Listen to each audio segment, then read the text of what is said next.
Yes, my people, welcome to another episode of 3Smoke. I'm your host, Millie Wayne. I am, my co-host ain't here at the moment, so yeah, my brother Mozilla, aka Swiss Army Knife's gonna fill in for him today. But yeah, I'd like to let public service announcement as well. Big up all the subscribers that's subscribing to the channel as well. We appreciate all the support. And today, yeah, we got another special guest, big guest, someone that I've known, that I've grown with, you know what I'm saying, that's in the building today. So without further ado, big up man like Killa P in the building, man. Man, as I respect my bro, man. You know already, bro. What you saying, man? Long time. It's been overdue. Decades. Huh? My brother. Decades, bro, man. Yeah, we're going to talk to the people today, definitely, man. Definitely. But Mo, how are you? I'm good, man. I'm good. I'm not the people them champ. I'm not the host with the most. But you say you ain't Big Jabba Jones from the south side. I'm not Big Jabba Jones from the south. I know it's hard to tell, but I'm not. Big up Big Jabba Jones from the south side. Big He's up, out there man. working, doing a festival and stuff like that. So yeah, Mo's just covering today. So yeah, that's what it is. But yeah, back to Killa P. Yo, my G. We're going to get right into the nitty gritty, straight to the beginning. Yeah. What's your place of birth and origin? Oh, I was born in a place called St. Thomas by the rivers. You know what I mean? St. Thomas. Okay, so you was born in Jamaica? Nah, man, that's what. Okay. Yeah. Hey, you already started it off smoky, you know. I like that. Because you know the realest thing. Yeah. Like a lot of people assume that I'm straight from yard. Like I was born in Jamaica. I was conceived there, but I was born here.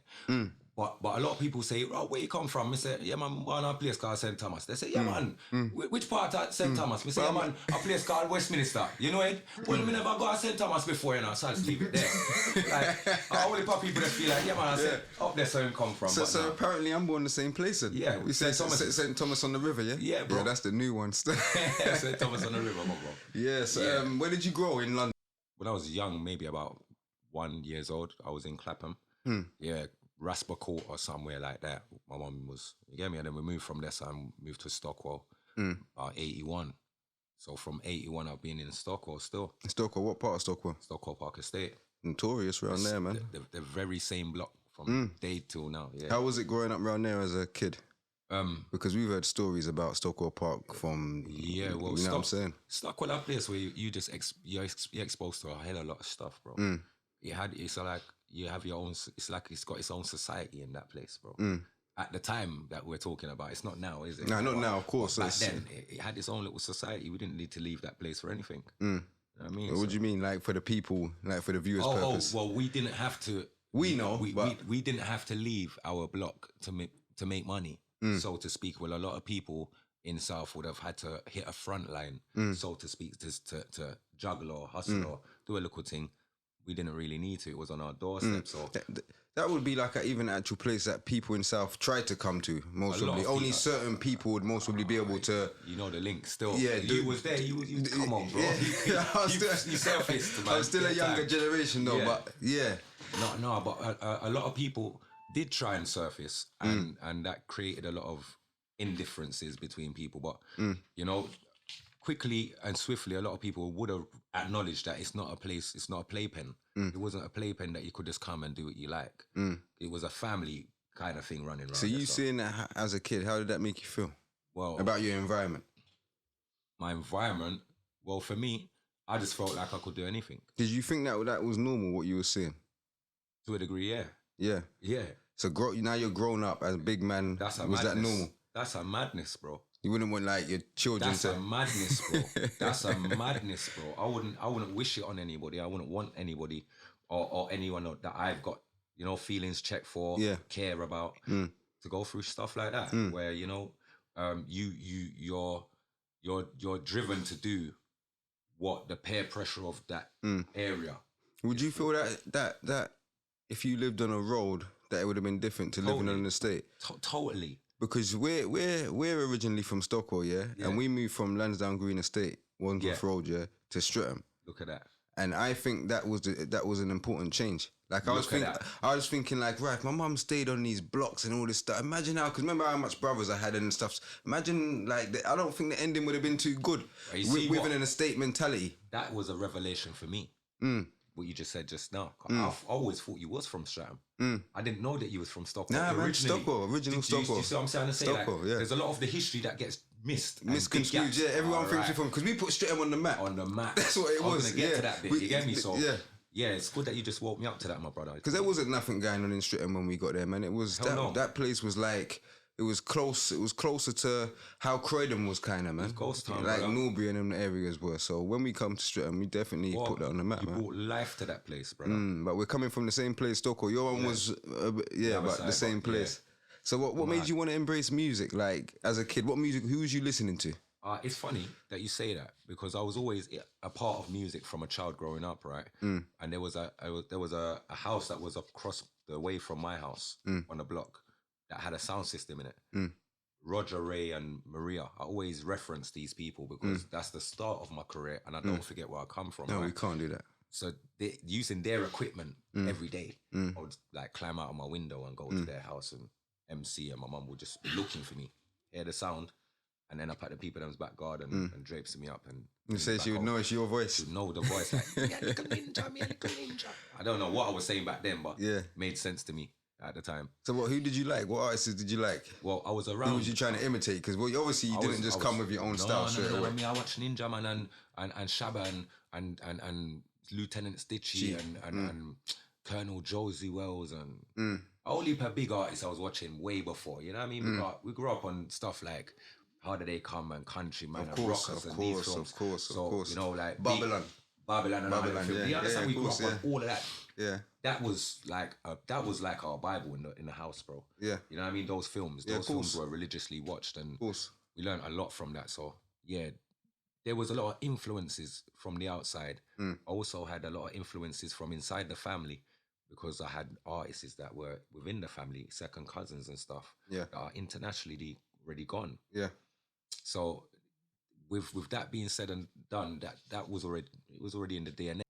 Tribes and tribulations and circumstances made me take a different route from early because in the early 90s, I was a part of a group called Fright Night Crew. Right now, never heard of them. Yeah, Fright Night Crew. There was two crews in Brixton at the time, and one was Downtown Production and one was Fright Night Crew. What was it? What sort of music? It was not grime. It was this way before grime Grime, existed. way before grime, yeah, way grime never before grime. existed. Yeah, then. yeah. But this is our Bashman. Bashman, Team of okay, man, you get yeah. me? So we had like, you got Troublesome. Okay, for them berry, the sweet for them cherry. Like, back then, he was a part of our team. You get Okay. me? Just even before you even read that song. Because that was one of my questions for you as well. It's coming a bit early, but I was thinking that how comes you never just tried like solely doing the ragga thing? I always did. You always did? Yeah. Me, you know, you got Saros. You know Yeah, him as yeah, of Saros course, now, yeah. but his name was Black Rhino back then. Okay, it was called Black Rhino, yeah. He was one of the He sickest. went to one of my schools, Dunraven. Yeah, Dunraven, yeah. You know what I'm yeah, saying? Dunraven, Yeah, so big up Saros anyway. Big up Saros Saros, yeah. Yeah. Golden Melody. Too Nice, Leon. R.I.P. my brother Too Nice. He passed a few years ago. Remember as the well. name, man. You know Too Nice, man. Stockwell R.I.P. again. Yeah, R.I.P. Light skin. Yes, bro. Yes. Good youth. He's come to the lab as well. Yeah. Yeah. Enough R.I.P., time. Yeah. Enough time. Yeah. He's a good artist, international again. Yeah. So yeah, we was kicking that, but at the time we was using the studio over in Angel Town where Earl was at the time. Earl had the studio, and you know we had Daddy Noddy and these people coming in from off of Power Jam and How old was you these times? times I'm like, I mostly was maybe still first year in secondary school. Okay. I was maybe still first year them time there. He was voicing songs there, but the songs would never get to airplay. You know what I mean? One and two man like Golden Melody that was singing, his song would kind of reach there, so and whoever was making a girl song. But you know, them time we're roughnecks, so we was making Be a Bad Boy song them time. Them man didn't want to play that. So we got sidetracked. So for me, I said, Rod, you know what, there ain't no angle for me in this UK dance. I need to be in Jamaica for this to work. He's offered the music for a piece, even though every day I'd done it same way. But badness became a way of life in my community, not in my community, but in my life anyway at the time. So circumstances just kept me in and out of scenarios. So you see this all going on. Like, how was it in your household? And was your parents like happy that you was doing the music? Well, in the household was rough because my mum was always on a thing like, she don't business if I'm music here, I do School me saying, school work and them something there. And I'm saying, me here school still, but I'm a man that's always getting expelled and suspended. And And them something they don't sit well with a Caribbean. And where's that? Is that from like primary? From primary school. And bro, was from you infants. writing lyrics in primary as well? I never write lyrics yet. You ain't written I've one. never written one lyric in my life. I've written one, and that was. I'm gonna actually freestyle that at the end. At the end of this, I'll give you a freestyle, and I'll tell you that was written pen and paper while I was doing on holiday. You know what I mean? But other than that, I've never written no bars. I don't write bars. I mean, I used to sit down in the studio with the man, and when they're doing writing sessions, and I used to scribble and draw, because them time there I couldn't read and write, brother. No like that. Yeah. So where would you say the kind of like the badness started? What, secondary times? Nah, badness started way before. Of course, way before. Way before. But all right, then we started to get into way more stuff. Stuff what can get you put in a police station, secondary school times. For sure. Yeah. For sure. Yeah. For sure. Like that took off like a rocket. And, you know, we're starting to rub shoulders with other ends and other brothers and, likable people and influential characters like ourselves. So, yeah, it was inevitable that we was going down. And just to let the people know for the like viewers' purpose, what secondary school did you go to? Oh, I went to Dick Shepherd. Dick Shepherd was my secondary school still in Tulsa. Is that the only one you went to?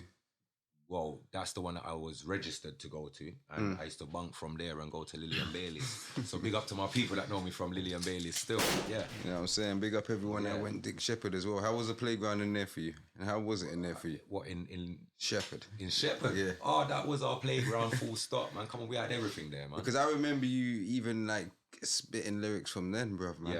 Yeah. That was a regular occurrence, like, would bunk from our class. There was a few classes we never like, So, religious education, we know how foolishness you teach we and certain little classes, so we just be outside. But there wasn't no one else really doing lyrics them times there. There was Susie. Susie was my partner in crime. We used to clash in a hallway. Okay. Yeah, we used so to this is what clash. I'm trying to say. You're clashing in 94, 95 in the hallway, yeah? 91, 92. Yeah. Yeah. From 91, No, 92. you're right. Yeah. You're right. Yeah. Because I was 13 when I went there, yeah. Yeah. See what I'm saying? If you went there, so then you would have been second there. Yeah. No, I went there in the first. So you was 12 when you went there? Yeah, 12, coming on 13. Yeah. All right. Yeah, so you're right. 92, yeah. Yeah, that makes sense. That's crazy, bro. Yeah, it's crazy that you're clashing in all these things there and that you're like... Susie, my brother Paul Gooden. You got Paul. Anywhere Paul, Paul man, is, definitely, my brother man. Pigo, you know. You got Pigo all the time. I remember me and Pigo used to clash back to... Listen, we used to clash back and forth, brethren, and say some horrible things in our lyrics, you know. Yeah. Till we used to reach all fight. Yeah. Yeah, because you clash me in the hallway, and then we still believe we're going to go and sit down in our class and do work and it's normal. Yeah. The time I was plotting for your head back, you know. Yeah. Paul, I'm all doing my work and Paul's just done one mad fly kick in my head. I kick off one mad fight. Yeah. So big up Paul. Our lyrics and clash, you get me, and freestyling. Yeah, no, definitely. So what made you always keep the reggae influence though? Because you jumped on the grime thing. What made you not change like to that kind of style and just keep it? Because I realised that I didn't have to be something else that I didn't want to be to do what I like doing and love doing and got passion for. I'll tell you, I always reference this artist. Me and him don't sit down. We've never had a proper reasoning yet. Never. But I always reference this artist because it's only right. Because it's the truth. When I came into grime, I didn't know that there was a space for somebody like myself. I'd heard an artist called Dirty Dogs. When I heard Dirty Dogs, I said, rotted. I didn't know that you could step on grime like that. Is when I heard Dirty Dogs, I said, yes. Yeah, no, he was stepping all over it. What? Yeah. I said, what? If him can do it, me must can do it. Because at the time I was filming grime, I didn't just step into grime spitting. I stepped into it with a camera like filming. So these times you was just on like yard beats and stuff like that? At what, in a grime thing? No, before you Before then, I would just go into a yard dance and just grip the mic and done the whole dance. Okay. So that's what. And then when you heard Dogs, you knew you could do it on those beats. When I came out of prison, watch this. I come out of prison 2002 after doing a spell. I had now acknowledged, because I'm on tag, so they got me watch. I got to watch programs that's on TV at 7 o'clock and these mad hours because you're not used to being in our house at 7 o'clock. So I'm watching one program called Faking It. When I'm watching that program, I've realised that my cousin Flodan's on the program, and there was a crew that they was talking about called Pay As You Go. This is news to my ears at the time. I don't know what the hell's going on, but cool. I see my cousin on there, and him I do him little thing. Yo, I am the big flow. And otherwise I'm saying, what? I saw Mark, I go on. All right, cool. Phone auntie. Was he in Pay As You Go or Roll Deep? He was in Pay As You Go before. Pay As You Go, get me? okay, yeah. So boom, and then they created Roll Deep. So I'm like, phone auntie, say, yo, auntie, you have Mark number car. I get contact, and them something there. Cool, Mark. I'm saying, yo, cuz, what go on? It's P. He said, yo, cuz, what's going on? I'm saying, listen, I'm coming to link you to Mark. I didn't know that you was on that, but I'm on that. You know the one there, so I'll go and link him the next day over East. And the journey between me, Roll Deep, and the whole of East connection side of things built from that day. Because I drove over to Limehouse. I linked up with the whole of Roll Deep from, I see Dizzy, I see Tinchy Strider. Them time of the day were the young G's just coming in.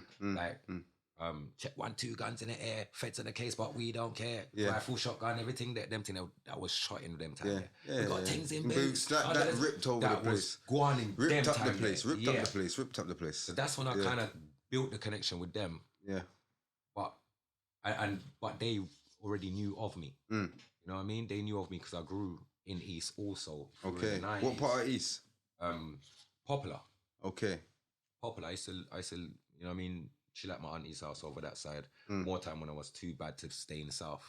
Or my mum would be. How did you find it? Because you know, at them times, ends was like, because of the internet, everywhere's kind of like the same now. But that would have been different to how you was living in the south. Oh hell yeah! But you see, I always grew with a mentality that my ends is the baddest ends, and if I can survive this, you can't tell me nothing nowhere else in the world. Yeah, that's the South London mentality. You know, the South London mentality. So when my auntie lived in Robin Hood Gardens at the time, it was just a big, like a 50 pence of a building, bro, right round, like of just bare weird people to me. They didn't think like me, speak like me, or we couldn't engage.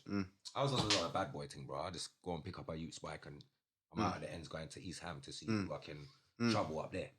Yeah, it was just East was just a playpen for me in the 90s, bro. Yeah, that's nuts. Yeah, it was a playpen. So most man them knew of my name from then. Yeah. So meeting me now as an older person, it was more respect there, and they wanted to know loads of bits and bobs to fill in the gaps. You know what I mean? But yeah, we just became one family anyway. That's with Roll Deep. Yeah. And yeah, we just formed the alliance and just kept the music floating, bro. At the Deep End was their first album. I was on that. What's it called? In at the Deep End. I've got a next one down. Your Killer Instinct Volume 2 that came out on That came out 2009. On 9 on Roll Deep. 09 or 08? No. What happened? That came out 2009. What happened? It came out late 2009. The release date that it actually had, a week before it was supposed to be released, I ended up in prison on remand. So when the actual release date dropped, the printers for the artwork had the artwork. No, the printers for the CD had printed the CDs, but they were waiting on the artwork. So the person who's supposed to send me the artwork had no links for the people who were printing the CDs, bro. And the what they call them again now, the distributors in between all of this didn't even know where their legs were, bro. So I'm sitting in jail with no connects for nobody. I've paid for all the racking space in HMVs, like nationwide. All that money just went down the drain for nothing, my bro. Basically, when I came out, I had to redo all. So they couldn't even promote it properly or anything like that, innit? I already done the promotion for it before I went jail. That's the funniest thing. Did that ruin the relationship with the business over there? Nah. Or anything? Or everything was still cool out and hell yeah, man. No business ever been. Yeah. No, because sometimes when you like invest in an artist and then he goes jail, it gets kind of. No one invested in me, bro. Okay, it was all you. No. Let's get get it straight. Yeah. Because looking from the outside, it could look like that. It looks like Roll Deep mostly put that out. Put you on, innit? Yeah. So let's put it out. Look, Killa P my first Killer Instinct Volume 1. Yes. Yeah. Which was 2008. Was 2008. Yeah. Maybe even 2007. Okay. Right? 2007. Skepta was the person who gave me the idea. He called me one morning and said, Killa, I just had a vision, you know. Like, I think you should do a CD called Killer Instinct Volume 1 and do a DVD to go with it. and I think that will sell off Killa. The big idea, big up Skepta on the idea, definitely, man. Skepta produced at least 5 tracks on that project, bro. I'll always take my hat off to Skepta. Yeah, nah, big big up him up, Joseph, man. anywhere you're there. Big up him all up, of my man. boy better know brothers. You Big don't them know up, big them up, You don't man. know the chop already. But so from that for me, I was like, whoa. By now, a lot of the artists them had not put out a project, a solo project or a body of work.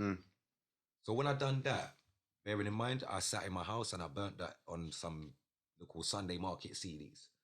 That weren't that unprofessional. I'd done that first. I'd now gone to, I'm gonna tell you again, Car, when I speak, I always reference the people that need to be referenced. Yeah. There's a company over West near Acton. I forgot their name, but we got AJ. You hear Skepta say, these sound boys better give thanks for AJ. Boy better not endorse my CD, right? He's talking about AJ has a company, it's a distribution company. Okay. So wait, if you've got a project now, you can go to AJ and he'll print and press up the CDs, take a percentage, or just give you back that. He'll press 1,000, give you 500 copies, and he'll sell the other 5. Whatever deal you want to strike What with you want them. to do with him, yeah. Yeah, Kyle, you remember you're on a come up, you don't Yeah, even course. know the business yet. You're learning it. So being introduced to these guys kind of helped me on my way to see how the business really did run. Linked up with AJ, Killer Instinct Volume 1. I brought him like 300 copies already pressed. I pressed in my yard, Gave it to him. Bro, he gave me £300. Like, not £300. I think he gave him about £600 for the 300 copies. And he put it on his website, shot that. To me, that's the start, because from I already done press the CDs, them, I ain't seen a penny yet. I'm just getting it out to the man, them ones I'm driving like, yo man, check that. I'm ISIS, check that. So that's the first set of people that actually put the lump sum of music money in my hand to say, okay, let's take this product from you. I'm gonna give you this change, and if this sells off, then we'll take some more. So is that the point that you said, right, music's the way I'm going to go now? Kind of. Because I still had a little run in the street. Remember, your legs, I got 1 foot in the street, 1 foot in the music. Still not sure about the music. I'm still learning the business and seeing everyone still come. We're all trying to come up. We're all in different things at the same time. You get me? So the transition hadn't yet been made. We were just starting to transcend, but not yet. My neck was still deep in the streets, bro. I was being strangled in the streets, basically. You know, everything's on your shoulders. You're like, I'm trying to run from this figure, bro. I love this. Yeah. So linking up with Roll Deep, I kind of started to just spend all my money in music over there. Music, yeah. I had things going on over here, but I cared. Like, I would hear about it afterwards, like ups and downs. You get me? Yeah. Take L's, you win. You take L's, you win. That's what life got. But I'm over there in the studio with Skepta and Jammer and Wiley and Flodan and producers and top producers making big moves. Making music, doing something productive. Big move, bro. I'm sitting down with big interviews from people from China and stuff. And I've never seen that kind of traffic of people that was interested in what we're doing in South. Like, where were the magazine people for us here? That's got talent, because a lot of talent starts in South, bro. A lot of the talent is hidden. It's even still like that now, though. What you're saying, there's nothing that ain't care. This is what I'm saying. Not in South. So when I heard what you was doing, I said to you, bro, great move, because there's not so many people documenting our historical moments now. Like, all right, cool, Brits happen, someone gets awarded, that's already documented by Brits and whoever else.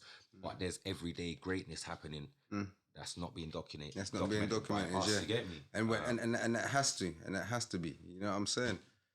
Way forward. Work can't go unnoticed. But before we get into more of that Roll Deep, how you get your name Killa P, man? Okay, so when I was young, my name used to be Ninja U. My older cousin, Ninja U. Big up Ninja U anyway, you're there. Big him up. Yeah. Big up Ninja, big up Archer. Yeah. Those were people that I were around from young. You know? So I used to always MC around them. I used to watch them MC and want to be like them as well. You get me? They were slick, they were fast, they had style, they had skill. They just didn't want to be professional. I wanted to always be professional with what I'm seeing, though. Like, I want to reach the heights with this. I don't just want to sit here and do it with the man them. I come from that, but I've always wanted to go sky high with it, bro. So, yeah, Ninja U was a name that in the 80s, coming into the 90s, a lot of the elders would know me as Ninja Youth. And then, you know, going into secondary school as well.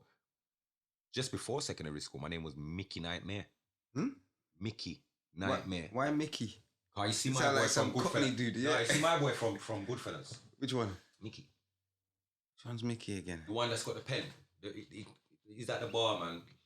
My boy's at the bar, man, and he goes, excuse me, is this your pen? He said, fuck yourself or something like that. I said, Yeah, I'll have to watch he it again. spins round, draws for the pen and stabs up the brother and goes, what? Fuck my motherfucker, whatever. Yeah, no, I can't remember Right, it. I can't you need to remember watch it. that. It's a big I need to scene, watch it big back. scene. Yeah, he's the shortest one out of the crew. lot of them. Yeah, and he's just the hypest one. Yeah. No, that's Joey, man. That's Joe Pesci. Wherever he's Yeah. But that's Mickey Nightmare. You get me? Oh, is that who he is? Yeah. Yeah. What's his your name? No, I call him Mickey. Yeah. Mickey Nightmare. Yeah. You get me? Yeah. He was a nightmare to me. Yeah. In the movie. Yeah. So I'm saying, okay, me a nightmare upon the street, you know. Yeah, Mickey Nightmare. Yeah. You would never know that's Patrick, would you? Like, Yeah. You know, back then we Yeah. didn't. No, you didn't want. No. We didn't do it for the front page for you to know. No way. Back. Not even the You get back me? page. So those that are listening now Yeah. are thinking, Mickey Nightmare. But those were the reasons why we would find these names or come up with weird little background names. Yeah. Killa P though. The name Killa P came about because I constantly be murdering artists or MCs or opponents anywhere, and that's been from school. You know what I I'm mean? getting to that then, like the clashing. Who have you clashed? What sort of artists have you clashed then? Whoa, there's many artists that has not turned up. Speak on them or I don't know. Whoa, you know, I paid homage to Dirty Dogs earlier. Yeah. Dirty Dogs pissed me off at, I think 2009 when I tried to get him on a project. Yeah. I sent some shots that direction. Yeah. I didn't hear not one ricochet come back this side. Yeah. So that's just one of them scenarios. And you're a man who deserves a reply still if you're an artist, because it's not like you're just a nobody. I looked what up I'm to saying? Dirty Dogs, you know, as somebody that if you had even collaborated with me, bro, anything you would have sent me, you would have made me elevate 1,000 times up, because I'm not going to step on a track with you and come half-hearted or step half-hearted, bro. You're going to make me draw out everything, bro. You know, like that. And then from there on, that will be the level moving forward. All right. So when you disrespect a younger general like that, we're not young in age like that, but I was new to the game. New to the you would scene, already yeah. been in it. Yeah. So this is why I always bring younger artists in. I don't stifle them. Mr. The Talent, I'm gonna say, yo, come. Because I know that, right, once I put you on the right track, you're gonna just flourish yourself. You don't need me for the rest of your life. You just need a little guidance, bro. And that's all I needed from Dogs at the time. Yeah. So yeah, me send for Dogs and Dogs don't reply. Who Whatever else? his reason, that's his business. Devilman, me and Devilman have a clash. Is he from what, Birmingham? Yeah, we did have a clash, and him turn up. When we reached there, saw him cut like scissors. We tried to rematch. That fell through. We tried the next rematch. Have you done like Lord of the Mic stuff? Them in a guard, Lord of the Mics, man. The first Lord of the Mics. Who you clash? I didn't clash anyone. Oh, you Because just- Jammer walked in there and said, "Who wants to clash Killa P?" The whole dungeon was silent. Yeah, man ain't cashing Killa P, but man ain't The coming. whole up. dungeon was silent. Especially But the those are time my there. brothers. Listen, don't get it twisted. You're gonna Every kill man single- like his bounty killer or something in them times there, man. bro. Man. So At that time, remember, I didn't even care. All right, then look, Nico at the time, Nico from More Fire Crew. Oi, who's that? I can't remember his verse at the time, but he done a tune for Power. He done a verse for Power, and where he was saying, "Killer, real, niggas know the deal. Don't care how you feel, I will be cocking back my steel straight. Bullet, gun, fire, bun. If you don't like killer, nigga, you can suck your mama." I heard that. I said, but imagine Jamaica B invited me to the music video because Jamaica B's got a verse on the song. When I'm at the video, I'll show you how this clash happened. Yeah, I'm at the video. Nico's verse is just before, I'm sure, right?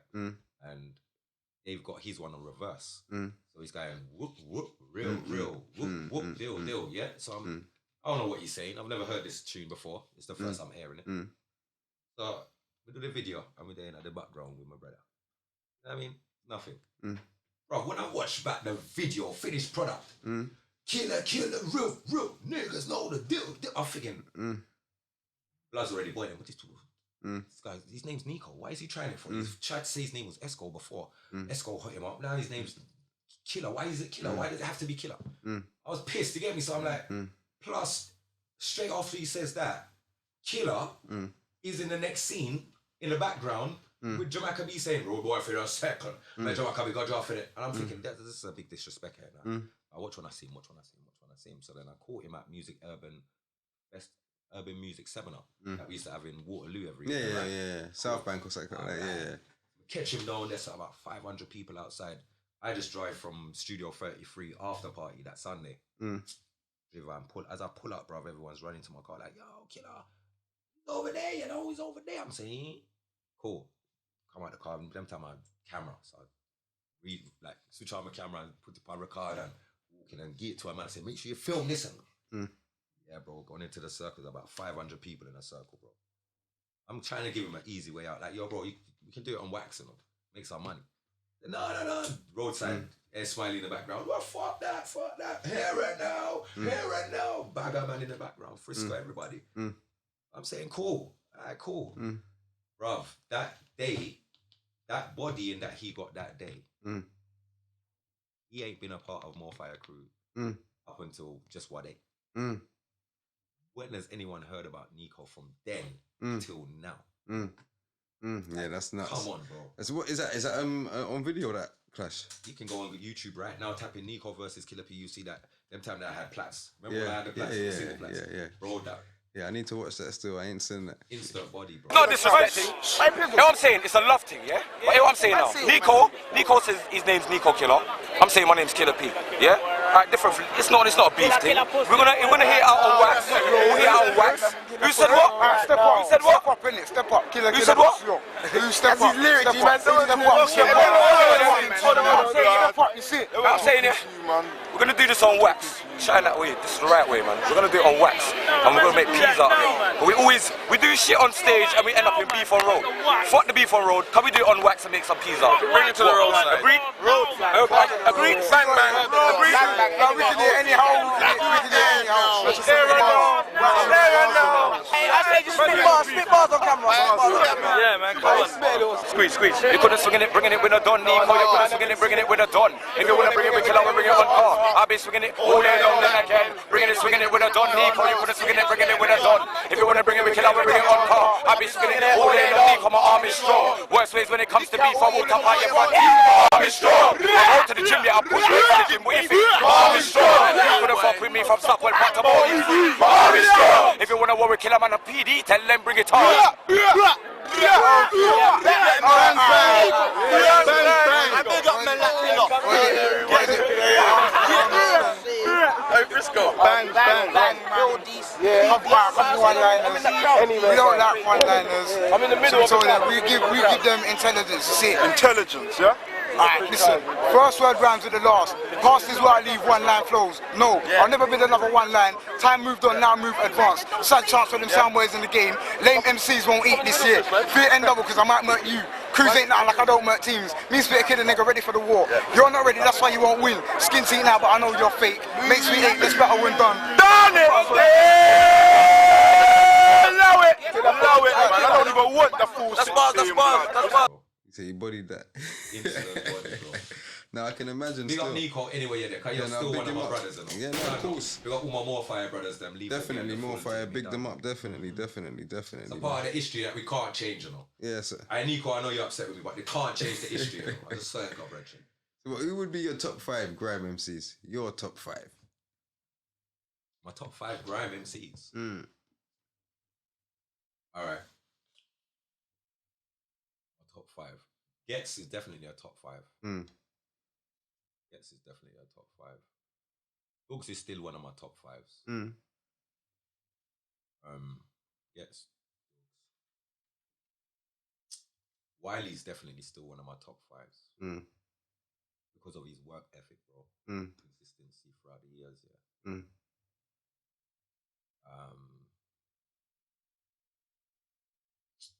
Find 2 top 5s out of the young G's, them. Yeah, young G's, them. That's what they work as well. Not just the elders. You know what I mean? The younger ones, they inspire me as well. So, you know, I fuck with from the grime scene. Chip. Chipmunk's definitely one of my. That's why I had to say the younger G's. We can even get into that because he just dropped something as well, wasn't it? Yeah, I ain't seen that Clash joint. Who? For Stormzy. Yeah. Yeah, he just dropped something still. I ain't seen it yet, but Yeah. Chip is another consistent one that you know what. But do you know what I like about him though? That he understands the game of being an artist and an MC. Like he's ready for combat at any time, bruv, man. At any time, and this is what it's about. That's what most artists is. They're gonna slip up on because when someone sends for you, they want to wait months and weeks and years. Forget all of that, bro. You can't. You better reply now. That's why there's unwritten rules to this game. Like even other artists will be looking at you like, huh? I watch this now. That's why I'm glad you said Chip. Yeah. Now fuck with Chip. Big up Chipmunk, man. Chipmunk has been there from the get-go. When I come round, Chip was around, bro. Liquid, you must be 16 or 17. Chip was around, bro. Yeah, putting in friggin' work, bro. And he's not stopped from then till now. Yeah, he's not stopped. Big up Chipmunk anyway you're there. Yeah. Yeah. And I'll tell you another one that is he's very underrated, bro. But he's one of our younger G's, bro. And I'll tell you what, he's sick. He put Wiley on his toes. And Wiley couldn't. Who's that? Dot Rotten. I don't think I've listened to him like that, you know? Nah. Remember, I wasn't really listening. There was a time when I wasn't really listening to Grant. Listen, let me tell everyone, go and check out Dot Rotten. I'll check him out, man. Dot Rotten, I'll check out everybody. Dot Rotten is a young top producer. When I say top producer, dark skin, slim. Stockwell. Look what Stockwell around the Hotspots piece there. Yeah. That youth there, underestimated, bro. Yeah, he can make, bro. When he say reply, bro, you drop a tune now. That youth's replying to you now with. I think I did hear something. I think I heard his last clash. I can't remember who it was though. Alright, let me show you something. Let me show you what you see. Wiley went after Stormzy, right? Yeah. Everyone remembers that, right? Yeah. Okay, but no one don't remember that Wiley was getting bodied by Dot Rotten just before that, and I'm saying days before. And that's like tune on top of tune on top of tune on top of tune. Bro, man, Wiley said in one tune, this Donny's shooting videos for the diss tracks now, tonight. You've recorded 7 of them, 6 of them. He's released 3 of them. The first one that he's got the video's got all 7 minutes. Like, are you playing games with this kid, fam? He's you got to give respect where it's due. No, you have and that's to. our problem with our people. Yeah, you have to. We want to put that to the side just because. No, you can't. The work ethic has always been 10 out of 10. The quality of work has always been 10 out of 10. And, you know, you can't really... Everyone's got their personal issues with each individuals. Yeah. But don't let that sidetrack from The work, and the talent, bro. Yeah. Yeah, which is what it's all about. That's what it's about. That's what's it's supposed not to be about talking, right? what you think of him or that's my this, top that. 5. Yeah. That's my top 5 right Yeah, here. that's a good top right. I know the Dot Rotten, but I need to check him out and just know exactly. I don't think because I never mentioned Skepta, he's not one of like you just it's hard, but I've got to say why I got to say what I say. You get me? Skepta's my brother. He's just not in the league of top no numbers. You don't put that one in the numbers. You get me? I got to put that out there because it's not every artist you can throw in the numbers, bro. Some of these artists them are impeccable artists. Impeccable, bro. yeah. They're not to be thrown in categories and numbers, bro. Yeah. You understand? Like, no. my top 5, I'll tell you why they're my top 5 of why, whatever. But, yeah, there's certain, like, Wretch 32, but there's no fucking... I mean, you don't really put these guys in... Can't box them or put them in any... Yeah. Nah. I respect the game still, and I respect everyone's contribution to it. For sure, man. For sure. So what would you say your, like, biggest collab music in the music game is? My biggest collab? Yeah. In the game right now, I've worked with... Yeah, who have you worked with? Collab-wise, yeah. We'll just go straight for that. Who? Worked with Cypress Hill. The rap group? Yeah. I've worked with them on That's major, then. Their project. I worked with Spragga Benz on his project. It's on major. His album. Yeah. Popcorn, Major. Assassin, Mad Cobra, them. I've worked with the Gorillas. I know they are, yeah. A whole heap of people, man. Did you do something with Sean Penn? Sean Penn? I don't know. What up? No, I done a collaboration with Ninja, man. The last collaboration before he went to jail. Yeah. The last recordings. There's so much collaborations, bro. Me and General Levy, me and this crazy, bro. It's What do you want all to say? international, Like, innit? yeah, this is Let's keep it UK for now. Because those international ones are all crazy. Enough, man. Would have loved to have done work with those people there, man. The UK, I've worked with quite a lot of people, bro. Mm. Yeah. I've worked with A lot as well. What's some of the names? Like, So obviously you worked with Wiley. I've never worked with Oh, Wiley. you've never worked with him? Wasn't you in Roll Deep together? Yeah, but what you got to understand this is that Wiley's a boss and I'm a boss, innit? Mm. Like, Wiley's a musical boss. Mm. I'm my boss. Mm. Does that make sense? Yeah. So with that energy was always Was it conflict? in the room. Not conflict, but wary. Mm. You know, one of them, I don't really want to get too close to me, because there's stories that lingers over there of who I am and what I've done. So one or two man don't want to get too close to me, bro. And I respect that still. You know what I mean? I respect it still, but don't make it be a disrespect. Does that make sense? So no, we've never actually collaborated on a song. Okay, I thought you would have though. Nah. From them time there, nah. Would you have wanted to? Up to the time I've got 4 or 5 collaborations with Wiley today. Okay. Yeah, but I've never released them. I'm still yet to have them mixed and mastered. And because of how Wiley works, I would never work with Wiley. So even those 4 or 5 tunes, I can go online tonight and go on my Instagram and play them and you can air them back. But brother, I would never release them or have them released. Why? Because you can't play games with me. Yeah, if we're doing a job, we're gonna do a job. We're not gonna be on the phone tonight talking about, yeah, man, tomorrow we're gonna go studio and re-record them tune and shut. Tomorrow on phone you got me ringing out your phone like I'm your girl. It doesn't work like that. No, the game I will just cut that tie right there. Yeah, right there and then, yeah. That's how we stay. That's how we stay, yeah. Yeah, so big up Wiley. I respect your definitely. legacy and what you stand for. And You have what to you've big done. up Wiley, yeah. Yeah, but I'm not that guy that's gonna run underneath Wiley, bro. I run behind people. No, any man, just not even him, any man, yeah. They know that already about me, bro. But yeah, just to make him know direct, him know, you know, I'm not play that game there. Yeah, so there's never been a collaboration with me Okay, like so that. who else? Me and Flowdown collaborate all over the place. Yeah. Me and Ira collaborate all over the place. Created a team called Killer's Army. That's been gone global with a lot of people. So big up Numa crew from Italy, collaborated with them. Big up Big Red over France. Panam City, big up the all of my brothers them in Panam City over in France. Art I love you know the chops.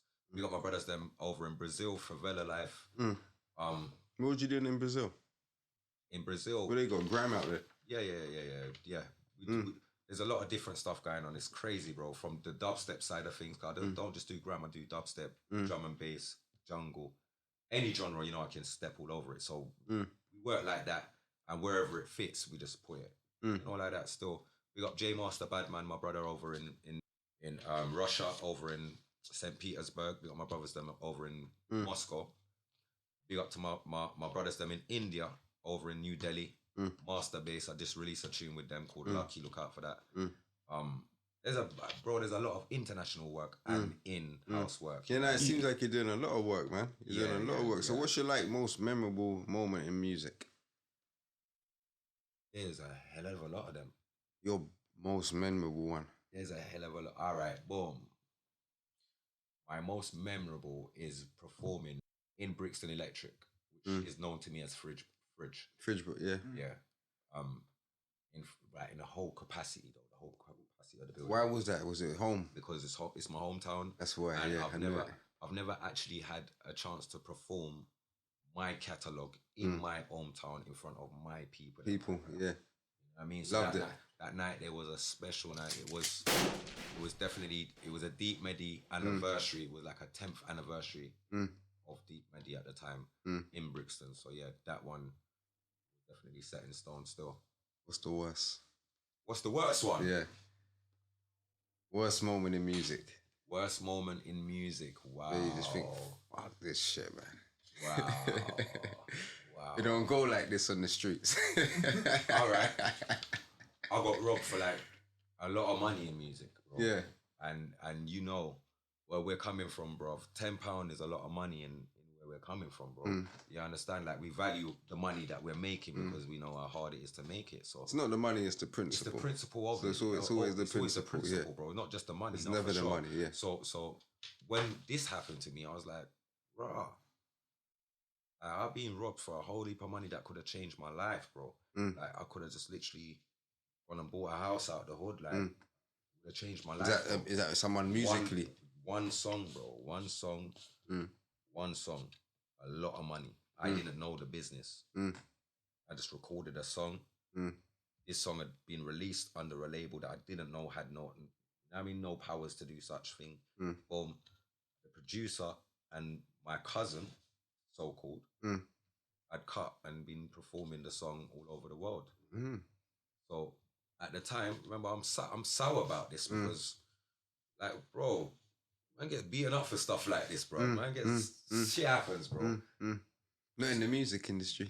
Yeah, but in the music, but remember, I've already stepped into the music industry with a reputation. That I don't want to be there. Like be there, of course you don't, because you ain't gonna get no work, so anything. So the people that I'm meeting, obviously they got the little Chinese whispers in the background, but so that basically you had to take it on the chin. I had to grit my teeth, brother. Yeah, you had to take it on the chin. The fact that it's my family as well, innit? Like, I've got to just know, say, yo, I love the music, I love my family. And even though it's money that could have changed things, everyone's going to make mistakes and all. You know, like that, bro, I never bear no grudge over that. And I still kept it moving and said it's love and all.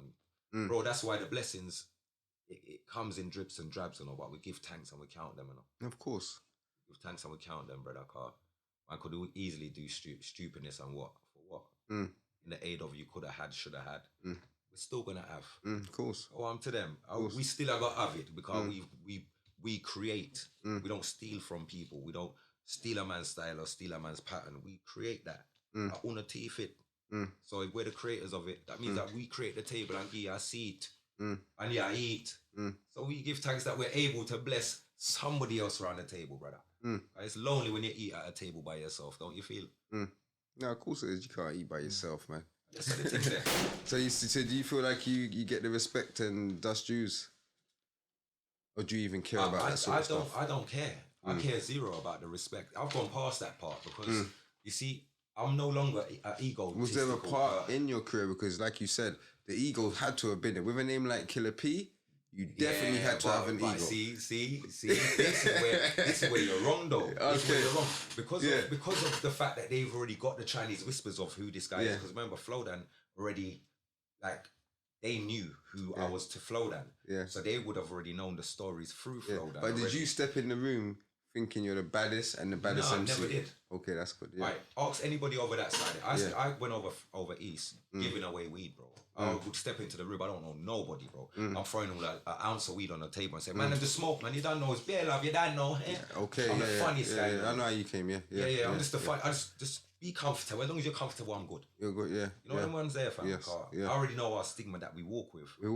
Yeah. So man likes to break that ice straight away. So that's with the weed. Yeah, what Billy? You know, that, man. It's nice. Man. What? All right, man. Says, I'm gonna go and buy. Who's got weed for sale? Bill a spliff, man. But take a piece. And that wasn't just once or two eyes. They'll see that every time I go there. Them time the man was moving boxes of weed, so I always had weed. I'll go over there with bars of weed, bro, and just give her this and give her that. Not that I was buying into anything. What it was is just the vibe that I loved, bro, that we didn't have in South, like I was seeing there. The unity was there. The equipment was there. Everything to do what we wanted to do was there. So I just brought everything I needed to keep me comfortable. So I don't need to go back. So I stay here. Why do you think that, like, it's not too far, it's a couple miles away. Why do you think it was that you felt like the unity was there and it wasn't where we come from? Because we didn't have the groups of people that wanted to do grime in the way that we saw it already manifested there. When I came out to something that was already there. I didn't come out to something that was being built or being created at the time to say, okay, but we've already got this here. No, it was so different. The whole vibe of what the man were doing. Wiley had the studio over in Bermondsey at the time. You get me?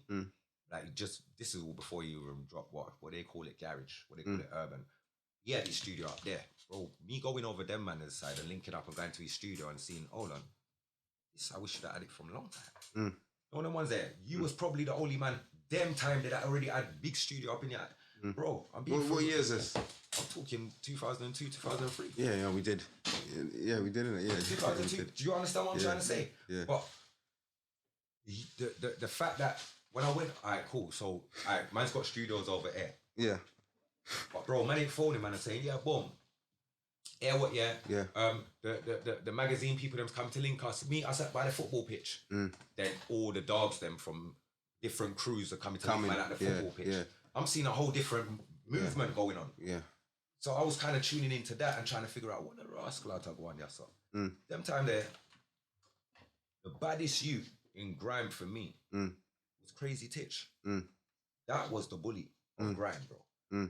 That was my dog. You get me? That was my dog. Big up Crazy Titch, man. Free Crazy Titch, man. Every time. Free him up every time, man. and at them time, I didn't even know Dukes was Crazy Titch's His brother. Yeah. I never knew that. Do you understand? So, like, we just learning the whole. We was just surfacing, bro, doing the rounds and Them time there, bro. Them time they was sweet. Yeah, sweet. No, that's good, man. So if you could change anything in your music career, would you? Or you just take it just to say it the way it is? It's the same as it is, because you know what? Nothing that I've gone through I didn't learn from. You know what I'm saying, my bro? Nothing that I'd gone through did I not learn from. I learned from everything I went through. That means that I'm very aware today as to the opportunities, the threats, and you know what I have to offer and bring to the table. Also, it's totally different. The skills behind what our passion and everything. Before, we're just passionate about what our passion was. We didn't have no skills behind it. We have skills now. We have the know-how. We have the business sense. There's so much more that fills the gaps than what it did before. So we're fully equipped now. You know what I mean? Yeah, we're fully equipped now. So what advice would you give to any up-and-coming artists? And even the young generation? I would always say to invest in yourself. Invest in yourself. Invest in yourself. You're going to need a cameraman. If you do music, you're going to need your own studio to be able to record and jot down your ideas. Yes, we all got voice notes on our phones and stuff, and voice recorders and that. That's good. But blessed is the man that has his own things. Yeah, because there could always be a day your cameraman's sick. Could always be a day that the studio man's got double booked or some shit. You can capture the remember, the vibe of what you're trying to capture. You can only capture it once, bro. You don't get to capture that 5 times. You know, when you do a take, if that record button ain't on, recapturing that same vibe that you just now done, bro. That's a madness, man. You know what I'm talking about? You've done it a million times over, like, bro. So that's the key to having your own. It's even hard to even try and catch the same vibe to relay a joint. Like, you've laid the whole song. I don't really like that. Let me try it again. It's hard to even try and catch it and get it again. At the same time again, no. Yeah, it's hard. So that's why I would advise my brothers and my sisters out there to invest in each other, invest in yourself first and foremost. No one ain't gonna invest in you unless you invest in yourself. No one ain't gonna believe in you unless you believe in yourself. No one ain't gonna trust you unless you trust yourself. So way forward, you know what I mean? So you see, like, even like with the drill scene and the knife crime and all these stuff there, what do you even think about that stuff? Even though, because we're coming like coming from South, that's normal to us. People's always been getting stabbed up, this, that, but now it's everywhere. So it's more in people's eyes. So they're going on like it's a crazy like I think it's kind of nuts still, because everywhere it is now. Yeah. In our time, my brother, everything that was going in like the same way it's going in today. Yeah. Yeah. The difference between them time there and now is that we never had social media. We didn't have no phone. We didn't have no cameras. Nothing to document that. Nothing. Yeah. Much less report. Allow it. Yeah. Now everything. Before someone calls an ambulance for you, you're on Instagram, bro. Before someone calls ambulance for you, you're on TikTok. Yeah. Your last breath is on TikTok. Your last breath is on YouTube. This is the day that the times that we're in now, is that human beings are numb to what they see. Our time, bro, things used to go on and you see people rush to your aid and rush to your aid. That's what I'm saying. That second you're taking, couple of seconds you're taking to draw out your phone, you could have helped that person. It's like that kid last week, the 15-year-old. Not just about bled out on the street. Everyone's just about filming all of them. Like, you should stop taking your phones out and help. Aid. I think that should be the crime itself. You know, taking out your phone and recording. Because I tell you what, so many people I have issues with them when they send me stuff on WhatsApp. Like, why are you sending me this video, bro? I want to see someone's brain blown out. I don't want to see no one's skull out a road like that. I don't want to see it either. I'll tell you why I don't want to see it, because whoever's supposed to see that the only three set of people that's supposed to see that: the person who's committed that crime, the police that have to investigate that crime, and the embalming undertaker them that have to deal with your body after before you get buried. Yeah, those three sets of people should be seeing that. Other than that, why am I seeing it? And if this fourth set of people them is going to be the jurors that's going to have to trial somebody for that crime, why we? When you watch that, it's like you've committed that sin also, bro. I feel that way. I just get that vibe. Like, why did yeah, so I don't want to see none of that. Yeah, no, I don't like the people that take out their phones and film people after they've been stabbed. Shame on all of you. Shame on all of you. Like, shame on you. Shame. 100%. Yeah, you're supposed to know when to be a humanitarian and show empathy. Literally, have a heart. You know what I mean, where would you think that comes from with you? Because you would say, not even going into like nothing, but you're vocal online. Like you will express and speak your truth. Where do you think you get that from? Or what makes you do that? Bro, how can I explain that to you in clear? All right, boom. For me, I've never really been a follower of other people, bro. I've always had my own mind. I might not exercise it all the time that, you know, oh, you're wrong, or why are you saying that? I might not have always exercised it back then. I might have just let you run with it because whatever, innit? You know, like that. But in my mind, I'm saying, oh, you that, man. Why are you even thinking that? So if I want to challenge it, I would, and I'll make you know that's fuckery. But 9 times out of 10, I'll just let you run with it because our people sometimes always seem to know better. And trying to show them a better way, you end up in an argument and in feud with them. Yeah, definitely. I agree. Yeah. After a period of time of doing that, you realize I'll just let them get over with it, bro. So yeah, but I've always known right from wrong. I've always been the type that, you know, as much as we do badness out the road, I'm the one that will carry an unknown lady's bags to her front door, bro. Like, I don't need to know who this woman is. I just need to know that she's struggling and I'll just go and help her, bro. Like, I was raised like that. I was raised with a single parent, like no dad, just a mother, bro. Playing mummy and daddy role. And sometimes I'm playing daddy role, trying to make her know that it's all right, mum, it's cool, we can do this. Yeah, no, facts, definitely. So that's where it comes from, bro. Like, even though the road makes us experience other things, but the ground teachings, what we learned from innocence, is what holds us today. That's what it is, brother, and it definitely does, bro, man. So where would you like to see yourself in the next 5 years? In the next 5 years, from now, just coaching my children, bro. Coaching them. Prepping them for life. They're being prepped as we're speaking. As we're speaking, but yeah, it's a daily thing. But, yeah, of course. But the business side of things. Of course, that as well, because that's what we wasn't prepped on. Now much things have just run through our hands that we could have invested in and we didn't. Because we never had the people talking to us about business. Even to invest and say, all right, there's mortgage. You know, we more cared about buying cars and stuff like that, going for beatles every weekend and spending money. And buying 10 bottles and a rave or something like that. You know what I'm saying? Like, foolishness. If I could get back that money there now, bro. You're same, brother, man. Yeah. You know what I'm saying? Because at our time, in the 90s, houses and stuff like that was like all 20 bags, man. 30 bags, 50 bags in certain places. Right now, the age right now, you would own a mad thing. Look at all the brothers that were licking it back then. They would own a mad thing, but no one never got sat down and said, this is what you do with your money. So I think that's a problem in our community. I wouldn't even say any others. In our community, that's a major problem that we're not taught business, bro, man. That's right. From an early age. And the only business, we learn business through doing illegal activities. That's how we learn business, bro. But you know what? If we can apply that to actual business, you'll realize that you're the sickest accountant. You're the sickest, yeah. Sickest accountant.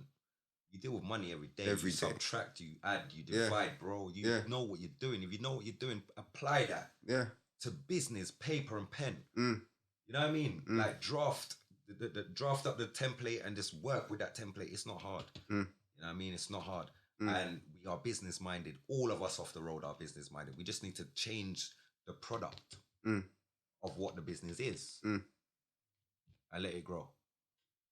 Definitely. Let it grow. Let it be like a baby that you're trying to nurture and raise. Yeah. Let it grow, bro. Let it take its time and grow slowly. Don't try to sell out, because this is what this problem is. Everyone wants to open a store and sell off all the product on one day. But you ain't got a steady a supplier to say, okay, if I sell off all of this, what's on the table today, I can have that same amount and double by tomorrow, by tonight for tomorrow. You can't do that. You ain't got it like that. That's shipments now. All right, so you got to make everything grow from the ground up and slowly. No, of course, organically, definitely. Don't rush it. Don't rush the process. Man. Every day I fish in there now, and every day I catch in there, isn't it? Yeah, man, so, what's your biggest radio show you've done, or even show in general? But you said Brixton was your most memorable moment. Was that the biggest though? Nah, I've done mice, bro. That's right. Yeah. What's your biggest show you've done? I've done Red Bull Culture Clash. Okay. I've done Outlook Orchestra, live orchestra, 30-piece orchestra in Croatia over here. Talk heavy, man. Let's talk about that stuff there, man. Yeah, man.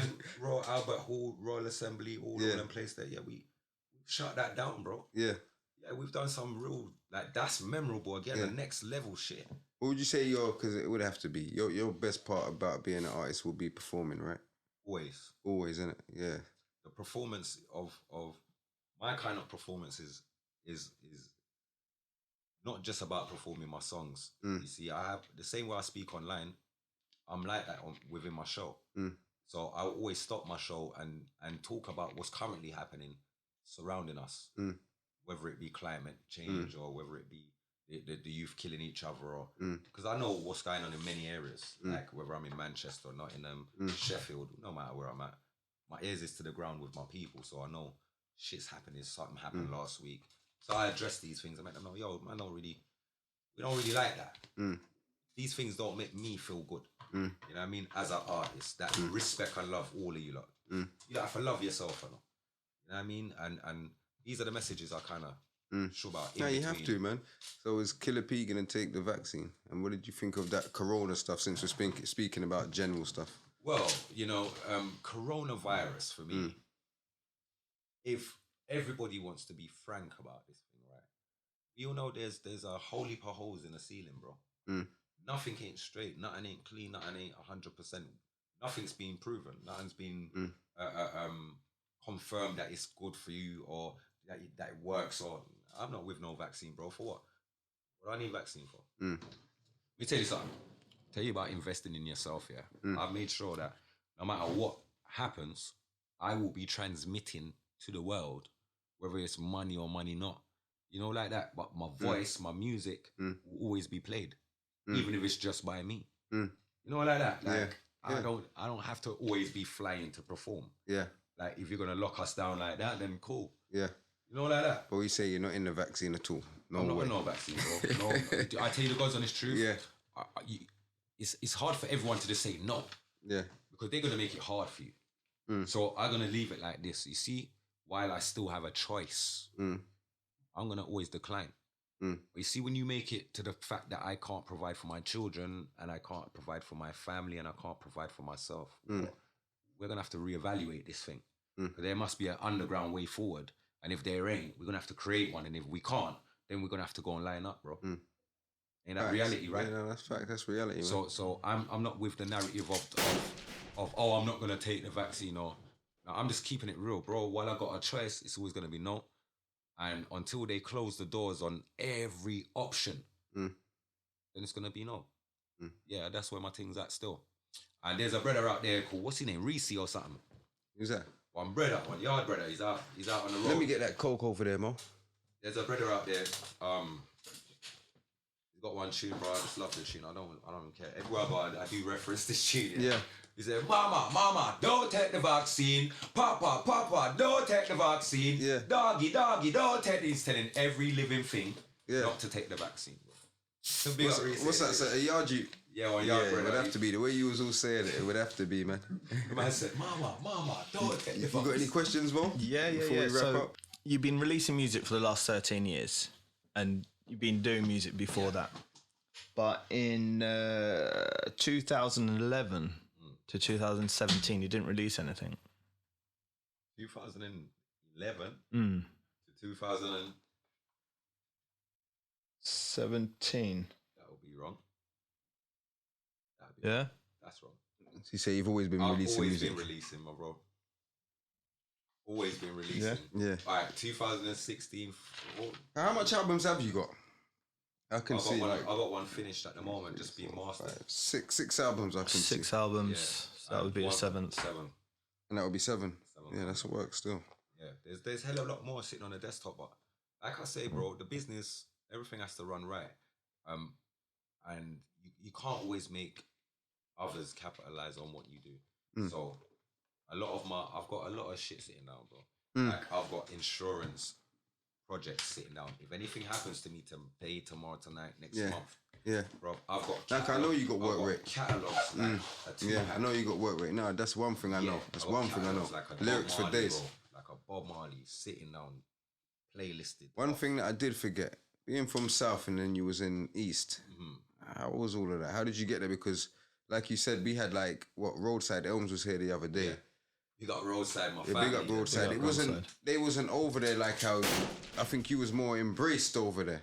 Yeah, why would you say that is? Well, Flowdan's my cousin still. Would you say that was the reason? Yeah, that would have definitely been it. He was the initial entrance into the Roll Deep Circle and that scenario, you know. Without Flowdan, that wouldn't have happened. Like I said, I saw him on the show, faking it, and that's what made me make the phone calls to get his number. I drove over there the following day. It was history. Did you do all the pirate radio and stuff over there? Oh yeah. What sort of stations? Deja, we done Silk FM, Y2K FM. We done Rinse. Most of them, man. Most of them. Raw Mission on the roof. Yeah. I was there when Bruiser and Crazy Titch clash on the roof. Yeah, I remember all of that. The grime scene was going mad then. Yeah. Mad. Do you think that like that at that time there, like from when like Lethal Bizzle, Powell, the Bruiser and that clash on the roof, I remember it.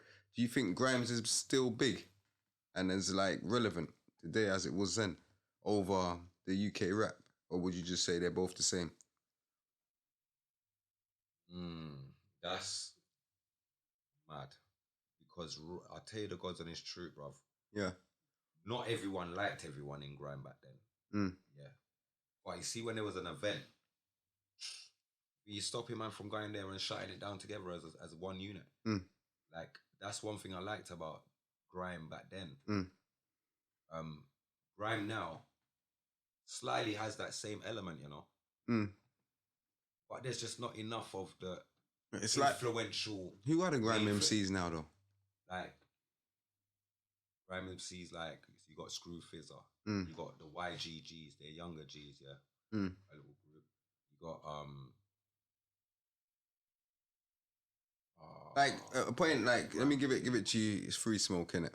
Yeah, go on. There was a time, like say, like there'll be a time everyone wanted to be a grime MC, all the youths, because they saw like Wiley, On Fire, Pay As You Go, Heartless. Everyone wants to be drillers now, man. Everyone wants to be a rapper, so that's what I'm trying to say. Yeah, is there still a kind of scene like there's still a big scene. Or is it just the established artists that's still? No, there's still a big scene, bro. There's still young ones coming through. Yeah, bro, the scene's massive, same way. Yeah, that's good. Massive, same way. Go and check out Sir Spyro. Sir Spyro does a mad live set. You see on his Instagram, there's bare different sets, bare different people, coming up, bare different old school sets.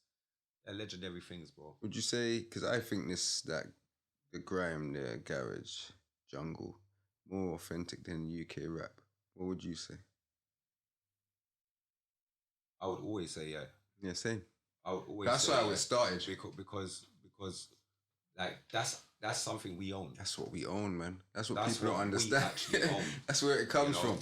That's where it comes from, man. And do you know what? It was like a transition. We always want to put aside what we own to accept somebody else's shit. Like, and that's cool to like somebody else's shit, but you gotta respect and love your own shit. Your own shit, man. You know what I mean? This is why I do bro, I'm not a DJ, you know. I DJ at home on Facebook, like I'm a proper DJ. Like, yeah, today I'm playing funky. Today I'm playing jungle. And today I'm playing whatever, and I'm playing like a proper DJ, and like I'm in a rave, bro. People are like, this guy's crazy. Like, bro, it's not crazy. What it is that people have forgotten. People don't play music with passion no more. People play music because they've been given a playlist to play and they're getting paid to play that. Yeah. And that's them. Facts. Does that make sense? Yeah. Look, I come from an era when DJs that was on top radio stations like Radio 1 and that, we knew their background, bro. We knew that Chris Goldfinger. We knew he came from Asher World Movement sound system, bro. Facts. We knew his background. Facts. Chris Goldfinger, Westwood. We knew that he was from the streets as well. I saw him in the streets, bro, before he became Westwood on Radio 1. Commander B, that was on like Trice FM and I can just go down the list of people. You know what I mean? Who are these DJs now? I'm no disrespect to them. Yeah? That's one of my problems as well with the game. Like, I'll keep it 100. Yeah. You know, I'll keep it 100. And I don't like the narrative they control and they like, who are you? Bro, I go Radio 1, right? Yeah. I do my show and I go to the lift and I see someone like Mr. Jam. And I'm like, well, I'm a manageable person. Like, I don't care not who I am as Killa P, but I'm Patrick and I'm a manageable person when I'm walking. First, before everything. Yeah, bro. So I'm like, man, as I respect my brother. Looked me up and down and turned back. He said, I'm like, I got to swallow that one quickly. Yo, big man, you know, that's what I don't like about people like you, you know. Yeah, you think I don't know who you are, Mr. Jam, yeah? I don't like stuff like that, yeah. We're big artists and you're supposed to know who we are and you must be playing my music and don't know it's me that's standing beside you. I know you play my music, but you don't know it's me standing beside you. So that's how you want to disrespect your people. Cool. Shawnee B, same thing. You lot don't know us because you're not from us. They're not, and that's one of my problems as well. These people have been I can't put in take place that shit, man. to play what they've been told to play, brother. Yeah. Yeah. Playlist. Yeah. And forget us.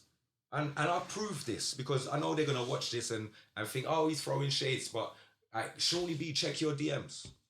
Hey, I reached out to you.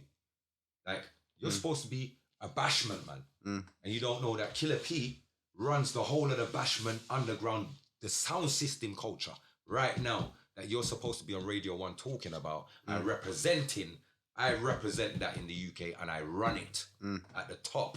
Out of all of the yard Jamaican top artists that I used to look up to from a child coming up till now, I am now at the top, right beside them. And if you want to win a sound clash, if you don't have a Killa P dub, you're going to lose. So when we reach out to people like Shawnee B, like, yo, what my brother, what sending to a dub plate for you and you just sidetrack our thing like we're not acknowledged by people like you. So we just work. And a man's talking about giving you a free dub plate, things what people pay for. Do you understand? And you just brush it, man. You know what I'm saying? Yeah. So this is the kind of business that we're in. You know, you got to know when to take it on your chin. Definitely. Yeah, and you got to know when to speak out. You know, a lot of people's gone through the same thing that I've just mentioned. A lot. And they ain't said anything before. So it's only right that I speak out and let Mr. Shawnee B and Mr. Jam know that you lot can't keep doing these things because we acknowledge these things. And you might see us as nobodies because you might not be aware of who we are, you know, but I look at everybody as important, you know. Every single person in a venue to me is important from when I get to that door. The security, the people that fill the venue, the capacity, the staff that run the bar. You understand? Everybody plays a part. To the cleaners, everyone's important. Right. Manners and respect to everyone. Thank you, my brother. The promoter that booked you to perform there, he also has his watchman them and watch gal them and all. That's watching out to see if everyone behaves or who's misbehaving. And they're going to report back. So when you're disrespecting somebody that you don't know because you've not been introduced to them and you think they're nobody, try know that person going to send back a message to somebody that really does know how to identify who the fuck you are. And when they identify who you are, you get blackballed in the background and you just don't know why you don't get the opportunities no more. We have to start looking at the work that we do, why our things start to deteriorate, my brothers. Do you think you've ever been blackballed? They've tried. They've tried. Yeah. They have tried, but because of the way that I step, and because, you know, I'm genuine with my people. I don't do it for the money, bro. I do it for the love, like in real life. And I've helped a lot of promoters, a lot of record labels along the way. Remember, that I've recorded for a lot of first-time record labels that's just released the first song. Their first song release was a Killa P song. Yeah. So that means you've just put a label on the map. Yeah, understand? Thanks, yeah. So I was going to say, what was it like going from pirate station to a station like Radio 1? But you clearly said about Radio 1. So would you prefer, or do you prefer pirate stations compared to the big stations? Well, I would always have a special love for the pirate stations because that's a station of there's hardly any restrictions there. You can't beat that, man. You go and be yourself there, and you're going to be comfortable there. And I see with Radio 1 and these kind of places are places where, you know, I got to have a sip of my drink outside that door. Put that on a freezer outside the door, and then come back inside and sit down, and then you press record, and then we'll be, you know what I mean? Like it's camera action again. It's not good enough for me. It's too tailored. And you know, we're raw. We just, if you want us to be professional, takes the organicness away. Just sit me round the table and say, before we go live, can you just be professional, please? We know how to be professional. We're articulate enough to do that. Yeah, of course, facts. But when you're going to try and tailor it like that, it just throws the vibe out the window. You know what I mean? And you can't throw the vibe out because that's what it's all about. It's about the vibe, man. Yeah. But on that note, you know what I'm saying? Thanks for coming down, my bro, brother, man. Seriously, man. Thanks for coming down. I appreciate it, man. She is right here, brother, man. Seriously, yes. You see, Ill Will for me, is definitely an icon in our community. That a lot of people need to take a lot of there's leaves out of his book that you can win from. Yeah, I've only seen my brother being winning, and whether he's talking L's in life, I wouldn't even be able to tell you because you make it look fashionable. L's, man. You make it look fashionable, bro. Yeah, look, big up the full team, man. Yeah, Listen, big yourself up, man. I appreciate it, and it's good to see you still going, still putting out music, and still happy. Come on, man. That's the main thing. You know what I'm saying? Enough man, our generation, our age. Come on, man. I don't even want to. And they look it, man. Do you understand? Yeah, so life hasn't been so. It's not about that. Before we end it, what's your socials? Oh, Killa P _official on Instagram or Patrick Knight on Facebook. Yeah. Patrick Knight, you know, them names there, that's Dick Shepherd days right there, bro, man. Patrick Knight. But yeah, thanks my people, you know what I'm saying? And big up all my people. Thanks for you watching another episode of 3Smoke. I'm your host, Millie Wayne. I'm here with Mo. Big up, guys. Make sure you guys subscribe, hit that like, helps us a hell of a lot. So yeah. Yeah, man, we're trying to get our subs up. So yeah, it's just tell a friend, yeah, and subscribe to 3Smoke, get them to watch it, you know what I'm saying? Or even you can stream it. It's all on YouTube. And the streaming sites. Yeah, which on ones? Apple, on Google, all the podcasting. All the podcast sites. So yeah. 3Smoke, we're out, man. 3Smoke. Yeah, we're gonna do it professional. Yeah, we're gonna do it professional. It's not like we don't know each other. We know each other, and it's not a hatred thing, but it's a name thing. And in this game, we ain't got no friends. But you know what I'm saying now, big up Crazy Titch, yeah, family and that, yeah. You know what I'm saying now. Each represent. Only a killer can kill a so right now. Killer's gonna kill a pussy one right now. Nico, you sure about dead right now. 16 shots in the head right now.